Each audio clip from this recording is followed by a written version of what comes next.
ఈ యొక్క తెలుగుదేశం పార్టీ నాయకులు ఎవరైతే ఈ భూములను ఆక్రమించుకున్నారో వారికి నేను ఒకే విజ్ఞప్తి చేస్తా ఉన్నా మీరు ఏదైతే భూముల్ని ప్రభుత్వ భూమిని మీరు ఆక్రమించుకున్నారో ఆ దురాక్రమణలకు చెందినటువంటి భూమినన్నింటినీ మీరు ప్రభుత్వానికి మీరే స్వచ్ఛందంగా మీరు వెనక్కి ఇవ్వండి. ఊరి నుంచి చాలా తీసుకున్నారు, తిరిగి ఇచ్చేయాలి, లేకపోతే లావ్ అయిపోతారు. ఇంతవరకు మనం ఎక్కడా క్రిమినల్ కేసులు పెట్టలేదు.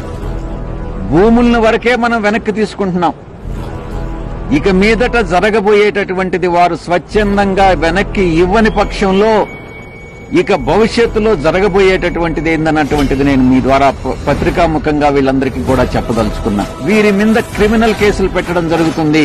అవసరమైతే అరెస్టులకు కూడా చేయడానికి వెనుకాడము అన్నటువంటి విషయాన్ని నేను తెలియజేస్తా ఉన్నా. తర్వాత బొమ్మ దద్దరిల్లిపోద్ది.